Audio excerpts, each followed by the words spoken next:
welcome to episode 4 of the Recon's Peace segment, where we talking about the greatness, the awesome sauce, and everything and anything that has to do with the one and the only, the best-selling manga in history, One Piece!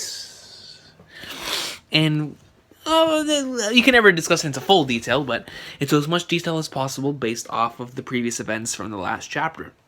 Now, this past weekend was extremely hectic, so I greatly apologize for not having this out sooner. But it's time to talk about the greatness. These will be covering some of the events from chapter 852, so that's going to be a lot of fun. But before I get into that, I want to talk about One Piece Thousand Storm, which has been out for only today. If you want to add me on there, my name is Gintoki. I've managed to get the name Gintoki, man. I guess because I got the game as soon as it came out, so I was able to grab and nab that name.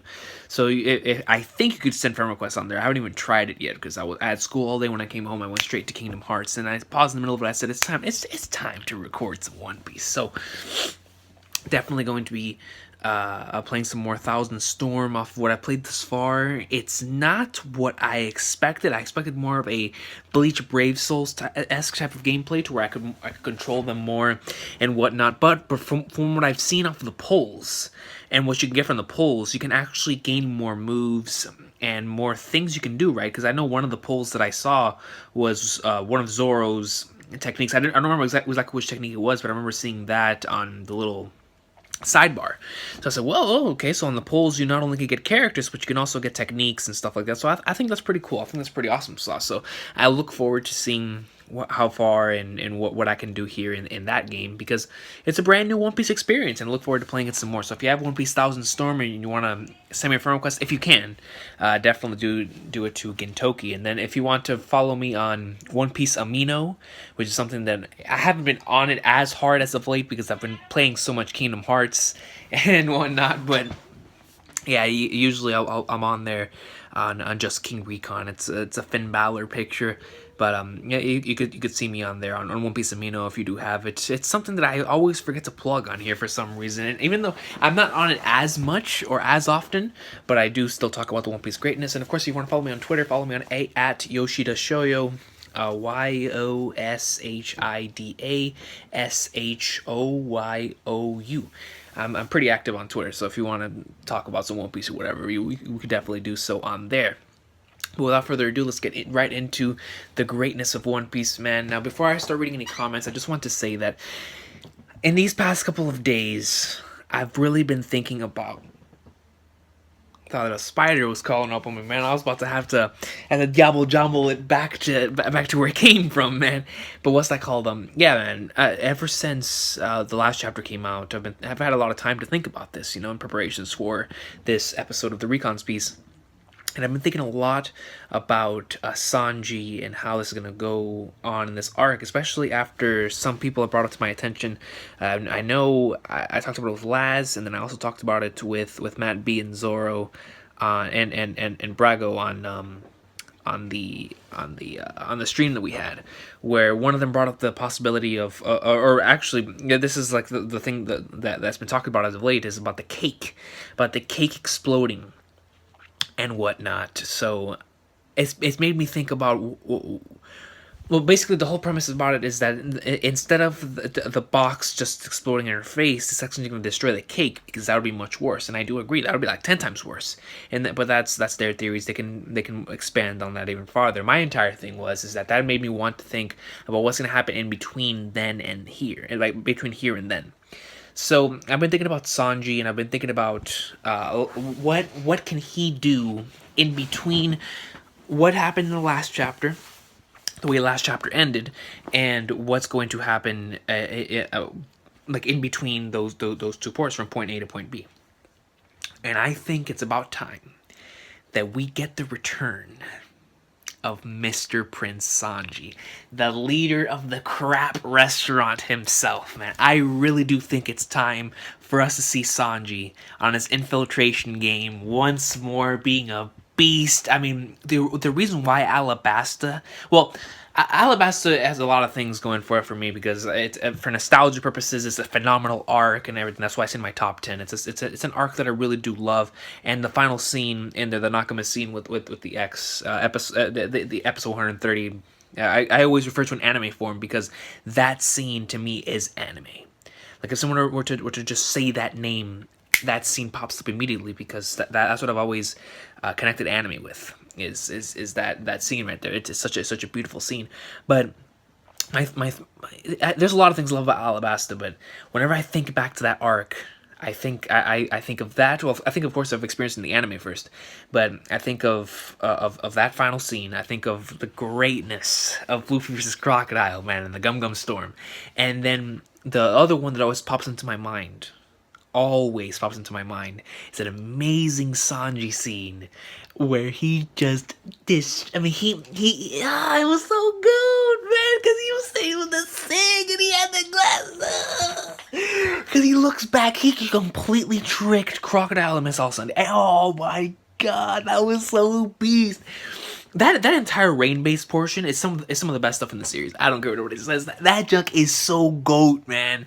And with this dude, Sanji, Mr. Flippin' Prince. And the way Oda set that up, how Sanji wasn't seen up until that point. Well, you know the story. You know the story, man. But still, that scene right there is one of my favorite scenes. Like, it's the main reason why I have Alabasta so high.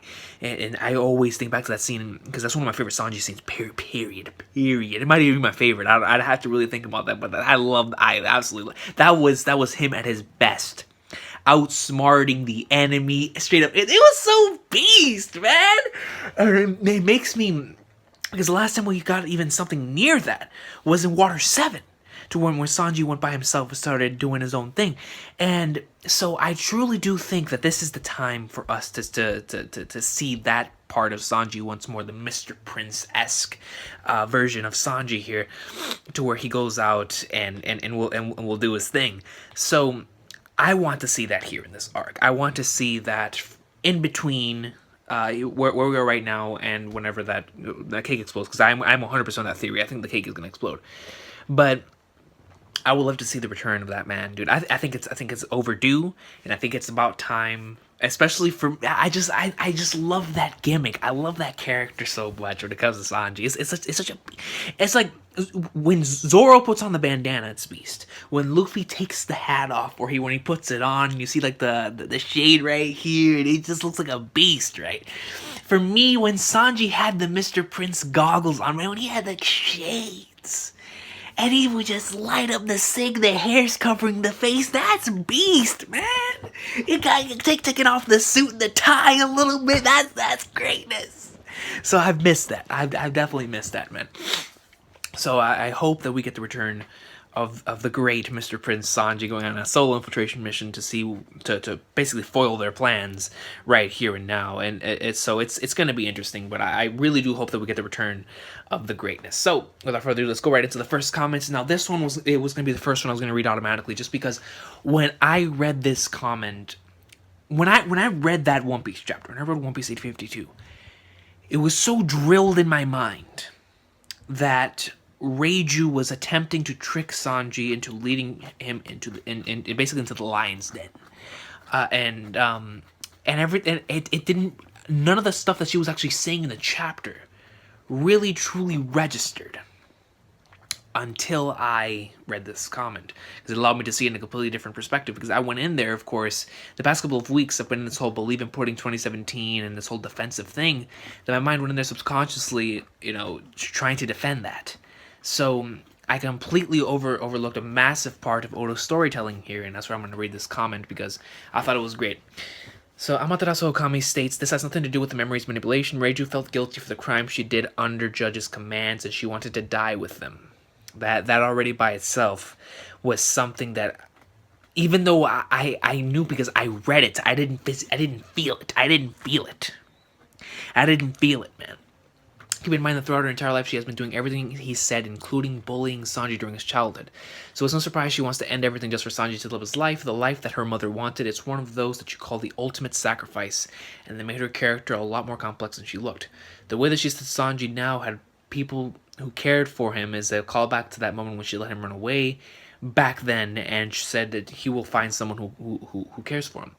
Her job is done now. Her brother finally had people who care for him, and she saw that during the meeting with Luffy and Co. That great callback to chapter 826, and I agree. So she has no regrets. You're doubting her for no reason, and I agree. I completely agree, and I'm really glad that you posted this comment because, like I said before, going into that chapter and leaving that chapter, I was completely like, nah, something's going on here to where Reiju's memories have been manipulated, because I just don't see her doing this. But with this explanation and with the content I was giving in the chapter, it truly does make sense that Reiju would feel guilty, especially after we see her relationship with Sora more in depth, or more in depth and with Sanji, because we always know that she was with Sanji, but not to this extent, man.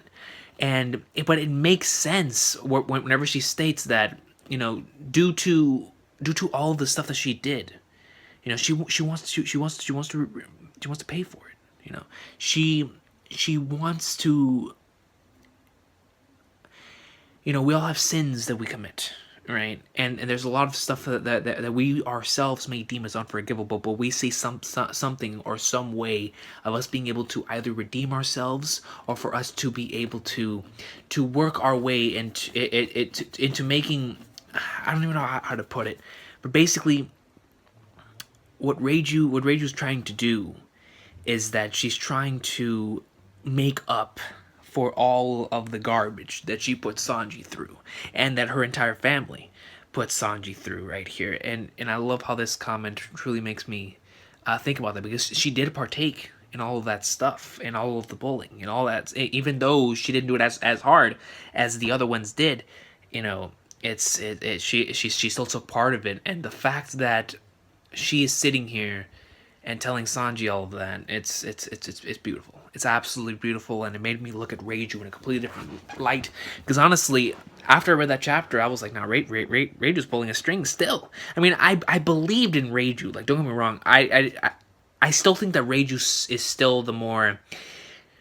She's a lot like her mother and Sanji, more than she is with her other brothers. But she still has a lot of those sins from the past still haunting her. So I always believed in Reiju, but it wasn't until I read this comment that it really drove home what kind of a character she is, and what Oda was attempting to portray with the character. And I thought that was pretty awesome sauce with this comment. So shout out to you.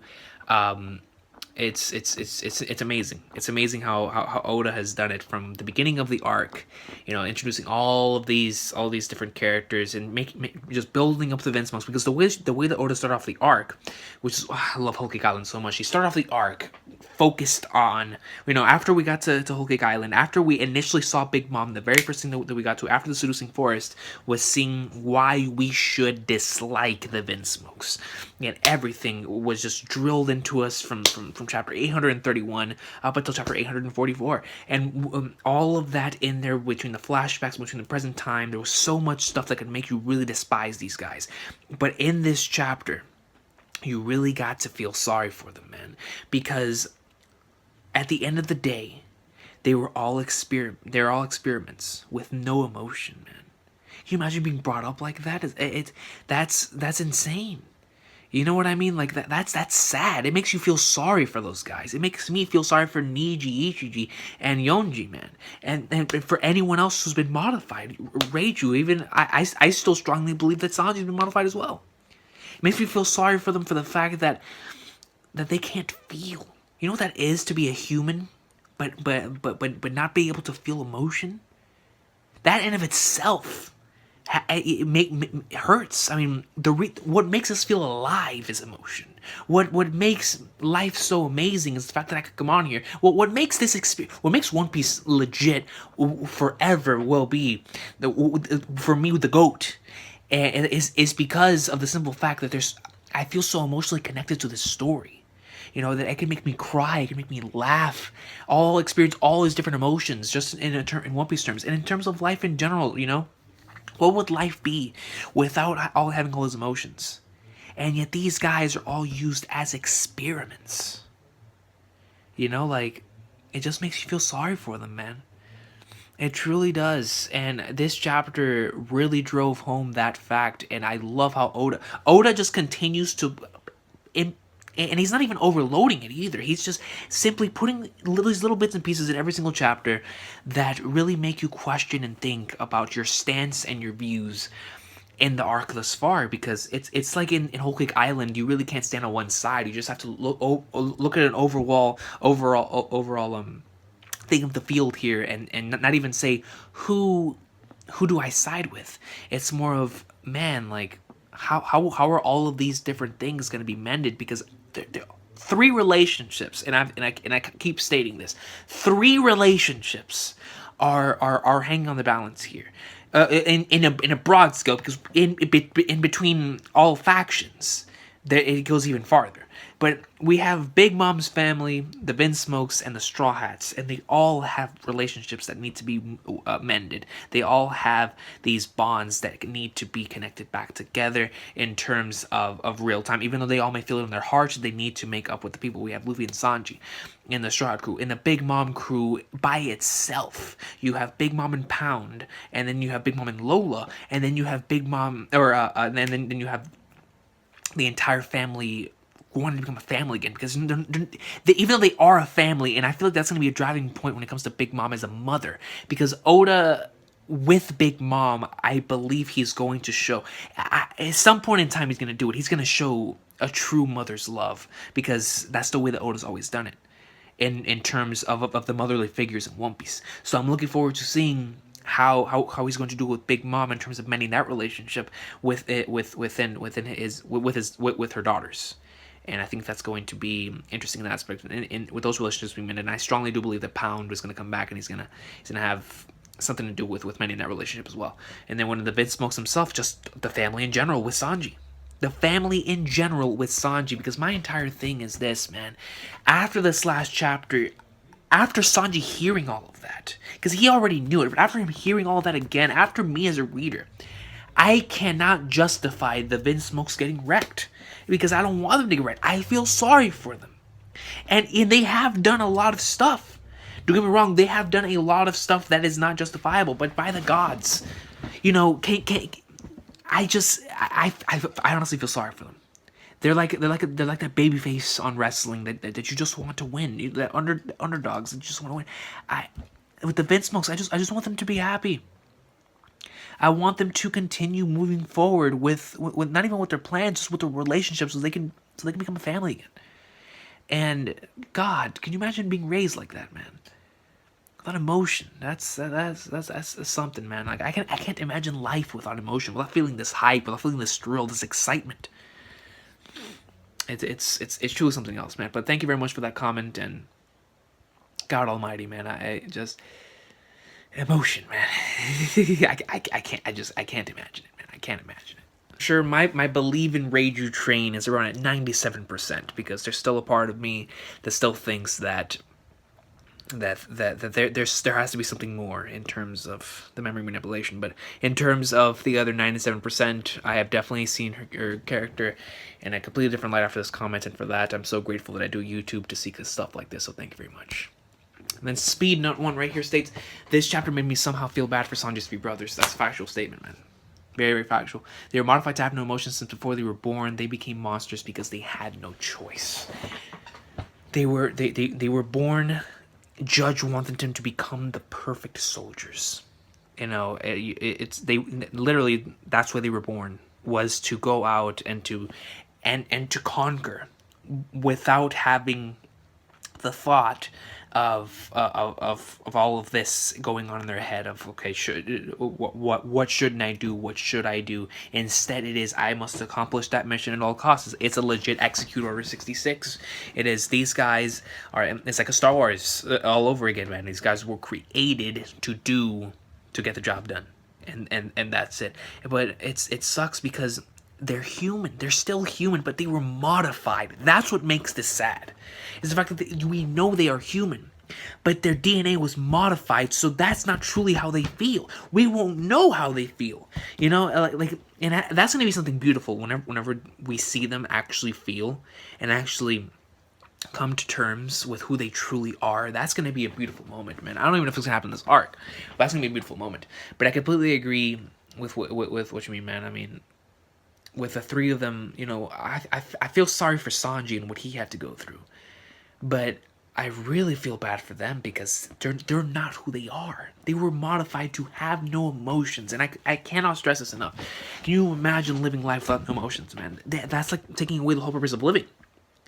That is legit taking away the whole purpose of life.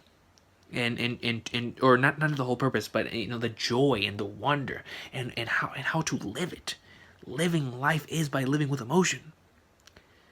At least in my case, man. In my case, I can't imagine without it. Franklin states, Brother Headaches in the chapter, Real Rachel said once she was introduced that Yonji was rotten to the core, which kind of backs up what she said in the chapter regarding the drama. So I don't think editing that part of her mind too with the hype for the wedding ceremony is real. That's a factual statement. You know, that Pound of a big role like Guts and Dressrosa, Ice and Skypiea. So looking forward to doing it. Yes, that was the Conky sighting you saw in the intro. Definitely was the Conky sighting. But regardless of that, I completely agree with Pound. I've been saying this ever since we first got introduced to him. Pound and Big Mom's relationship will be mended. I'm not saying they're getting back together, but what I am saying is that at the very least, that relationship and that whole entire arc between the Big Mom pirates and their family relationships, that will be mended by the end of this arc, and it's gonna be something beautiful. But I'm looking forward to seeing what kind of role Pound is gonna play besides that. Meaning, why is he going to go where he's going to go, and what is he going to do? And I can't wait to see that flashback. I can't wait to see the flashback with Pound and a Prime. Ugh, the hell! I got too excited. Pound and a Prime. Pound and a Prime Big Mom flashback. I think that's going to be a really beautiful flashback. Another flashback I can't wait for is the flashback with Vinsmoke and Sora. And not Sora from Kingdom Hearts. Flipping Sora from from One Piece, man. Even though it could be both. They both make dreams come true. So definitely going to be looking forward to both of those flashbacks. And then but yeah, I agree. I agree. I cannot wait for the wedding ceremony. It has to happen. I need it in my life, man. It's been built up this long. I need that wedding ceremony in my life because it's going to be awesome. Plus, Big Mom wants this to happen more than anything, so Big Mom is going to make it happening. Big Mom is going to make this wedding happen, whether that the world likes it or not. She will make this wedding happen because she wants a piece of that cake, and it's just as simple as that. It's the way it's going to go. Sadistic Senpai states, by the way, the mother's name is Sora, after Manga's Dream corrected. It's very, very factual. Sora, the same name in the comics, the hero against the evil army of Vinsmoke. Now, this one right here I find to be absolutely interesting. All right, man, I'm going to go ahead and go back to that particular chapter because whenever I saw that being brought up, I was so interested. I was so interested in the idea of, because in the story she was the hero. I'll be right back. I'm gonna pause the recording. I'm gonna find the chapter because I want to read it verbatim. All right, so right here, if you want to read along, it's on chapter 825. Check this out, man. Nyororo. There's this comic strip that runs in the wee times. It's got giant fantastical robots in it. Giant fantastical robots in it. Come on, man. That is clearly what Big Mom is trying to go for. Giant fantastical robots. Sora, warrior of the sea and savior of Kingdom Hearts. You know, with the Keyblade of legend.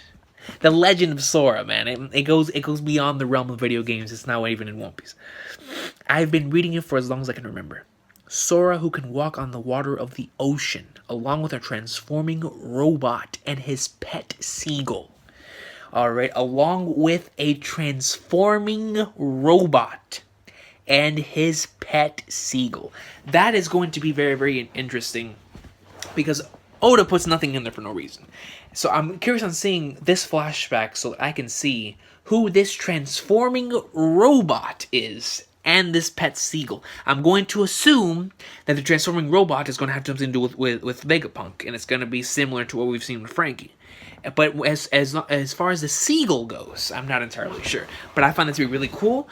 and I can't wait to see what is going to happen. Now, actually, I never noticed this before, but this actually right here on the robot, a transforming robot, and it looks a lot like a marine a symbol on the back there. I never noticed that the first time. So was she a part of the Marines? Interesting. Fight the evil armies of the German 66. It's a tale of seafaring heroes. It's popular the world over. That's very intriguing. Yeah. So let me see. As far as I've heard, it's supposed to be based on the exploits of Marine heroes. Basically, an attempt to brainwash little kids to idolize the Marines. It might not be an attempt to brainwash them. That might have actually been what actually happened. You know, to where Sora and the Marines were always going to head with the Germa. And then in that case, it would be extremely, very, very interesting, because this would be the first time that the Marines, well, not the first time, you know, the Marines do good things, but it would be one of the first times to our knowledge that instead of it being the other way around, to where the Marines usually use their power in order to make themselves seem strong, in this aspect, it's actually true. That could be very true as well, to where Sora was a part of the Marines, and they would always square off against the Germa, and then something in between happened to where Sora and Judge fell in love or something. I'm not entirely sure, but I'm curious, really, really curious on finding out why it is, or all of this, just finding, because this has to lead to that flashback with now the revelation that her name was Sora. Oda obviously had this, because this was the first chapter in Whole Cake Island. He obviously had this plan from the beginning, in terms of the kind of story he wanted to tell, and the flashback he wanted to tell later on in the arc. And I know it's coming. I cannot wait to see the Judge and Sora flashback, because I can't wait to find out more about Sora as a character. I mean, that's Sanji's mother, for God's sakes, man. So but very, very interesting stuff right here. Once again, if you want to read that, it's on the beginning of chapter 825, and I'm telling you, man. Fight the evil armies of the German 66. It's a tale of seafaring heroes. And this one panel right here shows a giant robot next to a person with a marine and a seagull on their head. You know, could that be Sora? Is that Sora? And then, but the thing is I don't know. So I'm curious. But it's gonna be awesome sauce, and I'm looking forward to it. I just can't wait to get more answers, man. Whole Cake Island has been so interesting, and this right here could seriously be the exactly how that flashback is going to go. And it's going to be one of the more interesting flashbacks in the entire series, because not only is it going to be a flashback between Judge and Sora, and about what happened before Sanji was even born, but it's going to be a flashback that takes place even before Roger, unless they legit got together and then they decided to have all these kids. But even then, the years wouldn't add up to when Roger became Pirate King. So, I don't know. We'll have to see. But I want that flashback because of the things that we can find out about how the world was at that point in time as well. Because if Brooke knows about the Germa, then obviously they've been around for a while. And were these battles taking place back then? How high was Sora in terms of the Marines? Was she an admiral? Or how high was she up there? You know, like, I'm curious. I'm really curious. And speaking of that,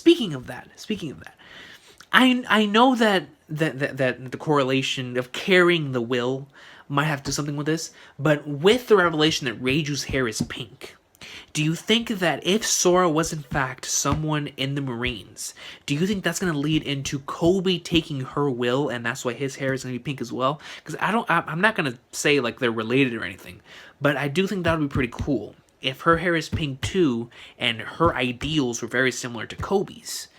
But this was before, of course, the government became the way that we see them today, at least in terms of like Akainu, where Akainu and Kobe's ideals happen to clash, even though they're very similar in terms of a lot of different things, but they still clash. So I'm curious on whether if it's true and Sora's hair is the same as Reiju's, which was just revealed to be pink, then if her hair is pink, or if Sora's hair is pink as well, then could that be Oda basically saying that Kobe is going to inherit Sora's will if she was in the Marines as a really high point in there? I'm not entirely sure, but I think that would be pretty cool. little thing by Oda. You know, just a couple little different things, man. You already know how it is with Oda, man. It's those small things that make One Piece such a pleasure to read every single week. So right here we have the evil Rohanites, and he has two different ones right here, and then the same thing that we were just talking about. Didn't Vito talk about there being a Marine war hero called Sora in the German comics? Sora and Sola are written the exact same way in Japanese, so her name would actually be Sora as well. That is what happened in terms of translations.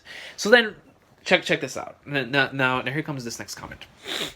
Actually, let me check just one more thing just to make sure. Okay, yeah. All right, I got the comments in there because some comments weren't showing up for some reason. So, Reiju has emotions because she was born normal and modified afterwards. I assume Judge just hadn't come up with the next level mods by then. That is a good point.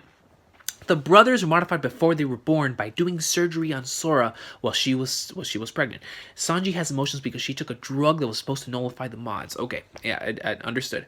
But it only worked on one of the brothers. But at the same time, you see, let me stop right there. At the same time, with the drug, I'm not entirely sure that completely nullified all of Sanji's mods. I don't know. There's just something inside of me that is still telling me that Sanji still has a little bit of that in him. Something in me just it's clicking. It's clicking. I'm not entirely sure what it is, but for right now, we have to go by what the manga states. But I don't know. Something inside of me states that he still has a bit of that mod inside of him. We'll have to see what it is or how it's gonna take place. The drug also caused her to weaken and ultimately die, so she basically traded her life for Sanji's humanity, and that's beautiful, man. Like that is a mother's sacrifice. She basically did what Rouge did. What Porcas de Rouge did, that's basically what Sora did, giving her life for her son. Beautiful. I mean, it's beautiful. I don't see why Reiju wouldn't want all of Germa to die. But at the same time, when it comes to you stating that, because it just came to my mind, could that be why Judge was that much harder on Sanji? Because Sora put so much into Sanji, so much love, and Judge, of course, as a father, I know that Judge, as much as like all the stuff that we've been seeing thus far, I know for a fact Judge still cares about him deep down. I know he does. And as a father, it really makes me think to whether that's why he's this much harder on Sanji. Because he knew how much, I mean, of course, Sora, we can cared for all of her children. But when it comes to Sanji in particular, maybe he was that much harder on him. Because of the fact that he was the reason behind Sora's death. And even though, like, I guarantee you there's gonna come to something in the series to where Judge is ultimately blames himself. Judge ultimately, we know, at least for me, I truly do think that Judge blames himself for Sora's death. But at the same time, maybe all of that anger, all that rage that he was taking on Sanji was reality, just him trying to take it on himself. And at the end of the arc, I can see him apologizing to Sanji, you know, and that being the reason why he was doing everything that he did, was because he felt terrible for the fact that Sora died because of him. But she gave his life for Sanji, and then he turned out to be a failure, and that pissed him off. So maybe that's why. But then I think Judge is going to ultimately apologize to Sanji. And that's going to be an extremely beautiful and heartwarming moment. That could actually be more of like a moment that's going to hit me just as hard as whenever Sanji left Baratier. That's going to be an emotional moment, man. Very, very emotional moment. I don't see why Reiju wouldn't want all of Germa to die. Judge is a ruthless monster. And while this chapter makes me feel bad for Ichichi, Niji, and Yonji, they were born modified. They were never given any chance to becoming good people. She probably doesn't think there's any way of giving them back their humanity. They're emotionless, killing machines, not humans. Killing them is the best for everyone. She doesn't mind them dying with them because she just feels guilty for all the killing she's done in Germa's name and all of Sanji's suffering. I mean, that's a very factual statement in terms of the way that Reiju looks at them and looks at the situation. However, I strongly, like I stated before, I still believe that somewhere deep inside they still retain somewhere in there those deep emotions. They're gonna come out at the end of the arc. I guarantee it. Granted, I could see Sanji believing in a chance of curing his brothers. Factual, with the whole you're kind of anyone thing. So the brothers might end up making it out alive and later returning as allies. But Judge needs to die. Even if he has some sort of redeeming moment, he 100% needs to die. I disagree.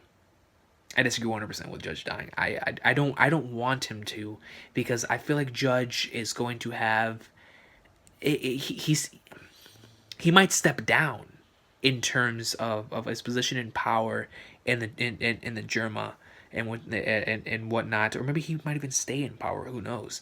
But I strongly do believe that by the end of this arc, Judge will realize everything that he's done. And even though like a lot of people might disagree, but I think that's all it takes. Because at the end of the day, this is not a problem of the entire world. This is just a problem between the family. This is just a family issue. And if he can resolve, if they can mend that wound, if they can mend that family relationship, the one thing that is driving their family apart, then he can still stay the same way that he is. He doesn't need to die. It's a family issue. This entire arc is all about family, and I do believe that I don't see Judge dying. I really don't. I think I truly do think that it will be enough, because at the end of the day, it is a family issue, and if his own children can forgive him, then who am I to say that he's going to die? If his own children forgive him, they're the ones that felt that pain. I don't think Judge has to die, and I strongly do believe that Judge will have one of the best moments in this arc, maybe even one of the best moments in One Piece with Sanji, if that thing comes to fruition. This next comment is going to be about my man Peter, man. He's a good man right there. Alrighty. So Peter states, knowing Sanji, his Sanji, that's my Sanji, his sister can absolutely forget convincing him to leave her behind. Very, very factual. That is an extremely factual statement, because you already know the way that he is.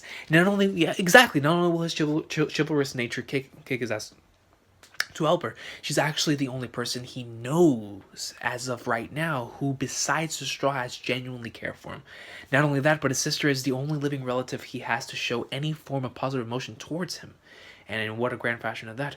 She, among a great cast already, joined the group of phenomenally strong females in One Piece with this chapter. Very, very true. I completely agree.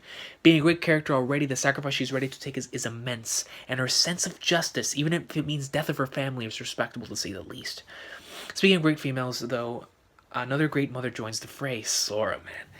Oda has an amazing way of portraying strong female characters without necessarily making them strong fighters, although there are those as well. Bellemere being one of my all-time favorite females, period, same here. Actually, Bellemere, I dare say, is one of my favorite characters, period. Olivia, of course, Rouge, and Rouge, and Dadan, to name a few, and now Sora. Another mom with a heart of gold. Seeing her be so happy. I guarantee you, just cutting off right there, I guarantee you Big Mom is going to join that too. I guarantee you Big Mom is going to join that too, because everyone has a reason, and everyone has something that makes them do what they do. And we're going to see Big Mom's amazing moment here, because at the end of the day, she's a mother. She is a mother, representing both the bad and good qualities here with Big Mom. But at the same time, we're going to see that moment with Big Mom, and she will join that list that you have there of great mothers of One Piece. I guarantee it. Big Mom will be there too. Seeing her be so happy about Sanji's kindness makes me appreciate both her and him as a character even more. That was such a beautiful panel, man. Oh my god, just seeing that almost made me tear up right here. That was because it was great. It was amazing. Such a simple line. Like, oh, did you see Sanji cooked for you? She was blushing. That was cute, man. That was awesome.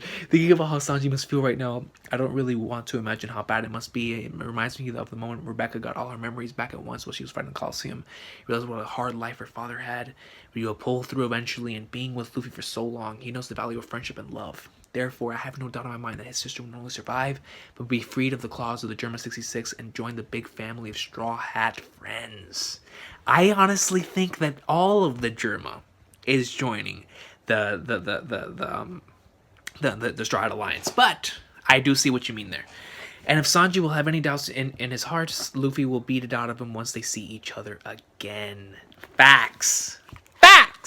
All of this, and the wedding has not even started. We're in for an absolutely crazy ride, my friend. It's kind of funny to bring this up, Peter, because I'm planning on making a video soon talking about why Whole Cake Island has the potential to be one of my favorite arcs in One Piece and my favorite post-time skip arc besides Return to Sabaody. It's gonna be damn near impossible for anything to beat Return to Sabaody. That's my number 2.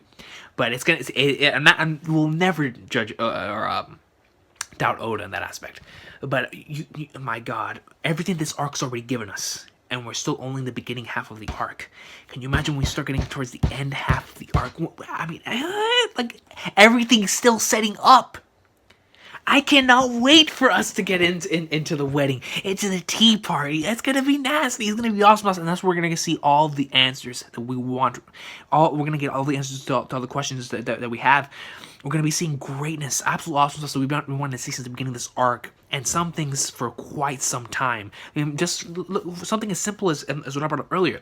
I cannot wait to see Mr. Prince again. It's the possibility of seeing Mr. Prince again, man. And wherever standpoint that you stand with Pudding.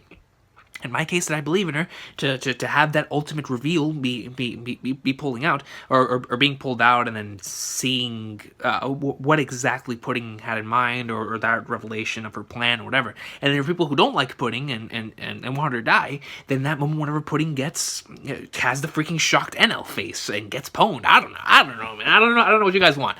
But whatever that scene is going to be when it comes to Pudding, the taking down of a great heel, or the freaking shining moment of a baby face, regardless, that moment's gonna be something I can't wait to see too. Big Mom and Pound's moment. I mean, so many flashbacks I can't wait to see, but also so many real-time moments I can't wait to see. Luffy and Sanji getting back together again, man. All these relationships being mended in real time. All these epic and amazing clashes that we could possibly be seeing. I don't even know what happened with Brooke and Big Mom. Brooke and Big Mom. Brooke! Young lady! I mean, come on, man. Greatness is coming in. The wedding is not even here yet. And it's already one of my favorite arcs in the series. Without a doubt, besides Return of Sabaody, it's, as of right now, most likely my favorite post-timeskip arc. I mean, it's greatness. Absolute greatness. So thank you very much, Peter, for that awesome comment. I definitely agree, but remember one thing. I see Big Mom joining that list of phenomenal One Piece mothers. Without a doubt, I see Big Mom being one of the best characters. Period. After we see a couple different flashbacks and whatnot, I do think that Big Mom is going to join that list. I have no doubts. And the final comment here is by Brandon. Was Nami referring to what happened in Little Garden when they had to melt the wax away by setting it on fire for her Vivi and Zoro to be freed? Yes, I strongly do believe that was what she was referring to, was back on Little Garden. When I first read it, I initially just thought about, okay, yeah, it's happened multiple times, but in reality, that was what she was talking about. Was the moment in Little Garden, and it's a very factual statement. You just gotta watch out for some insects and bugs next time, because then we'll have to rush to Drum Island and have to find a doctor. But that is definitely what they were referring to, was back in Little Garden. But yeah, guys, that wraps it up for this week's episode of the Recon's Piece. Thank you very much for stopping by, man. It was an awesome week of greatness to talk about. I had a lot to talk about this week, and I didn't even receive that many comments. I just received some comments that I could expand on, and maybe it's because I had so much kept in, because I haven't talked about One Piece in about 2 weeks. So I had so much in there that I had to get off my chest, and maybe that's why I ended up rambling and talking for that long. But that's why I do the Recon Piece segment, because I love talking about One Piece. I love One Piece in general, and I just love making content on it, because that is why I started a YouTube channel after all. So yes, most definitely, guys, if you want to hit up or talk about something, or want me to discuss something in the Recon Piece segment, make sure to either leave a comment here on this video, or if not, definitely leave it, because I always check the chapter video comments for the Recon Piece first. So if you would like to see or want me to talk about a certain thing, or leave like a discussion topic down below for the Recon's Piece, leave it on tomorrow's chapter discussion, and we will talk about it tomorrow for sure. But until then, guys, have an awesome day. Thank you so much for some great comments, man. Once again, I cannot wait to see more from Whole Cake Island. It's such a great arc, so many different things that we can talk about. It's not just one plot line, not one storyline. There's so many different things that we can expand on. It's legit One Piece at its finest. Excuse me, when it comes to discussions, there's so many different things going on, not just on Whole Cake Island, but in the world in general. It's such an exciting time to be a fan, and it's great. It's just a thrill to be a One Piece fan at this point in time, and it's almost reminiscent to that of whenever we were back like in Impel Down or something, or like right before like something really epic, something huge. That's where we are right now. In terms of like Impel Down-esque crap. There's a lot of stuff going down here, but there's also a lot of stuff going down around the world. So it's awesome. I cannot wait to see what continues to happen here in Whole Cake Island. Tomorrow we're getting a new chapter, and I'm looking forward to it. Whatever happens with Sora, remember, if Sora ends up being a Marine of like really high up there in the Marines, whenever that flashback comes, remember that Kobe comment, because it could have not a connection just based off of their relationship, but in terms of him carrying her will on what he wants to do with the Marines as well. I can't wait to see more, guys. Have an awesome day. One Piece! Recon's Piece Episode 4 has come to an end. Have an awesome day, man.